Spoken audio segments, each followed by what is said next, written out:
Ang isa po sa mga mainit na balita, naku, hindi po nagningning ang mga maraming bituin sa pinilakang tabing sa katatapos na halalan ngayon pong eleksyon ngayong taon kumpara po sa halalan noong 2022 elections.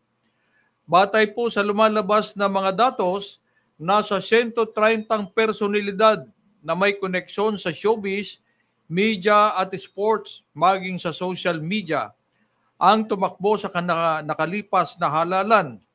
Subalit nasa 56 lamang ang pinalad base sa opisyal na tala o resulta ng ating pong eleksyon. Samantala, may 14 namang celebrities na nominado sa party list ang naghihintay pa ng resulta kung makakapasok din sila sa winning number para magkaroon ng upuan sa Kamara de Representantes.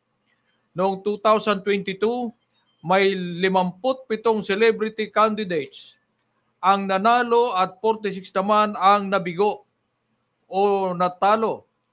Yan ay katumbas ng 55.34% na pagkakapanalo kumpara sa 48.28% ngayong halalan 2025. Sa Senate slate, 15 sa kanila ang may kaugnayan o dating bahagi ng entertainment industry.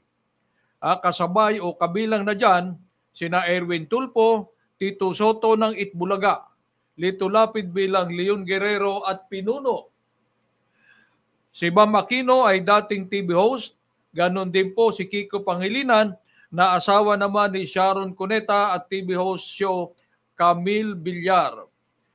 Ang mga dipinalad ay kinabibilangan naman ni Mr. Wawawin Willie Revillame, Bong Revilla, Manny Pacquiao, musician attorney Jimmy Bondok, Mark Gamboa na isang content creator sa social media, Philip Salvador, isang action star, Ben Tulfo, Apollo Quiboloy, Marites Mata, at mga artistang sumabak naman sa mga lokal na posisyon gaya ni na Vilma Santos, Isko Moreno, Sam Versosa, Marco Gumabaw at iba pang mga artista sa pinilakang tabing.